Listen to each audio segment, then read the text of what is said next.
The Tao of Self-Confidence, episode 600. Welcome to the Tao of Self-Confidence, where I share stories of amazing women who have discovered their inner journey to self-confidence. Visit our website at thetaoofselfconfidence.com. Your inner journey to self-confidence awaits. Well, hello friend. Welcome to the Tao of Self-Confidence, where I share stories of amazing women who have discovered their inner journey to self-confidence. I'm your host today, Sheena Chan, and today I have a phenomenal lady on the show today. She is the founder of Girl Geek X, and I'm really excited to have her on and share her story with us today on self-confidence. So without further ado, I'm going to introduce you to Angie Chang. Angie, how are you today? Maybe you can fill in a little bit more about yourself to our listeners. Hi, this is Angie Chang. I'm the founder of Girl Geek X, which has been organizing events for over 10 years in the Bay Area, formerly known as Bay Area Girl Geek Dinners. We've shortened that to Girl Geek X. Also, I, in the past, had founded Women 2.0, which is a media company supporting women entrepreneurs, and also was an early employee executive at Hackbright Academy, a women's coding school in San Francisco. Awesome. Well, thanks for sharing that. And Angie, what's your cultural background? My parents are from Taiwan, so I'm Taiwanese American, first generation here in California. Thanks for sharing that. And what'd be your favorite self-confidence quote? Yeah, my favorite self-confidence quote is one from Tina Fey. She says, "Say yes and you'll figure it out afterwards." Thanks for sharing that. And I also believe as women, we can always figure everything out, not always, try to do everything first or make everything like perfect to a T, because if we do that, we'll never get anything done. But if we just say yes and kind of just figure it out along the way, that's how we can learn and grow and be more confident. So thanks for sharing that great quote. And in your own words, how do you define self-confidence?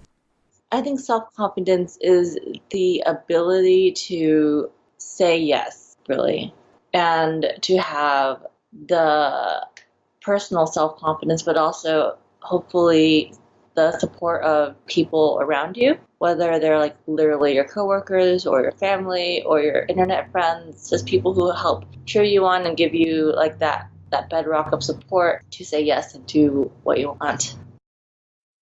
Thanks for sharing that great definition. And Angie, what was your life like before your discovery of self-confidence?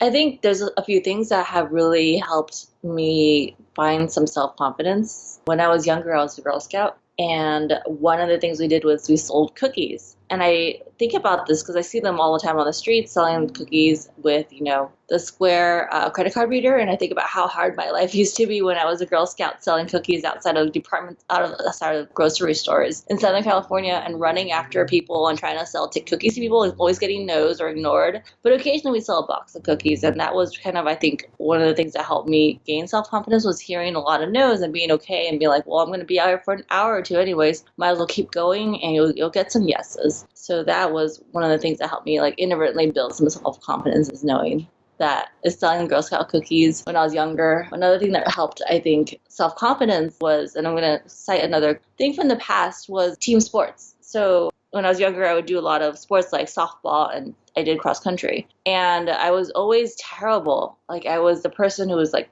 not necessarily picked last, but I always knew I wasn't very good at a sport. But I always did it, and I always had fun, made friends, and I would go into these team sports knowing I wasn't the person that was going to knock it out of the park or be super useful. But I believed in being part of the team, and I believed that the team was better with everyone, and everyone was so supportive and inclusive that even though I was never the star player, I always felt it was worth it to be part of the team and run with the pack. So I've always kind of took that into the working world and was like, well, I don't have to be number one as long as I'm with a good pack. I'm fine, and we'll balance each other out, and it'll be a good experience.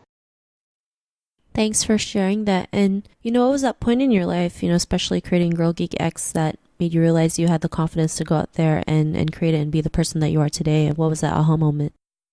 Oh yeah, I think there's just so many times where I just felt encouraged by women who have come to events I've hosted. I've always just started hosting random events, as people do when they're like starting out, and always getting that encouragement and feedback of, yes, we want to do this more, we want to do this more, and then like kind of listening to that and kind of continuing to do events and build companies out of it.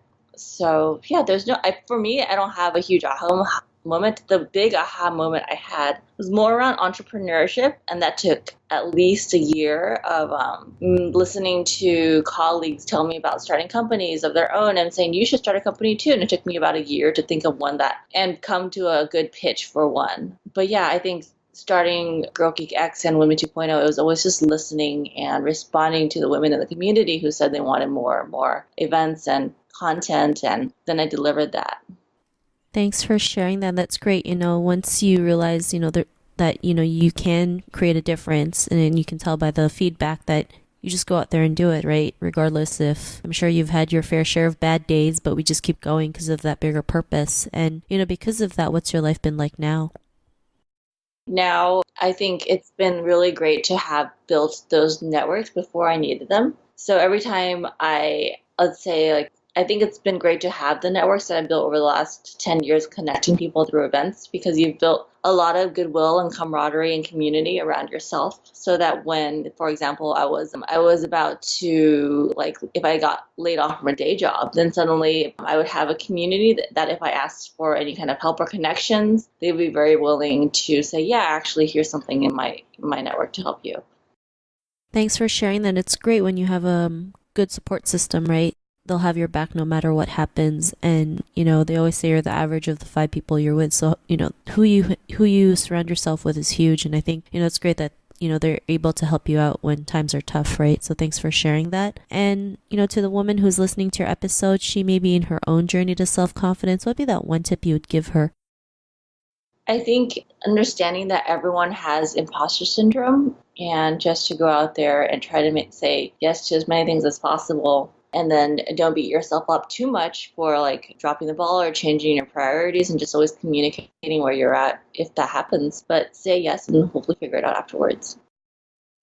Thanks for sharing that great tip. And if our listeners wanted to get to know a little bit more about you and what you do and check out some of your work, is there any links or social media profiles we can connect with? Yeah, the website is girlgeek.io. We also have, if you follow on Twitter, Girl Geek X, and also on Twitter, I'm at this girl Angie. Thanks for sharing that. And to our listeners, if you want to connect with Angie, you can also head on over to thetaoofselfconfidence.com and search for Angie's name. Her show notes will pop up along with everything else that we talked about. And I really just want to thank Angie for taking the time to share her story and tips with us on self-confidence. So thank you so much, Angie. Thank you. Not a problem. It was really great having you on the show. And to our listeners, be on the lookout for another new episode of another amazing woman's journey to self-confidence. And we'll talk to you soon. Bye for now. Thank you for tuning in to another amazing episode of the Tao of Self-Confidence. Want to learn how you can use podcasting to market your business? Download your free report by visiting our website at thetaoofselfconfidence.com. Your inner journey to self-confidence awaits.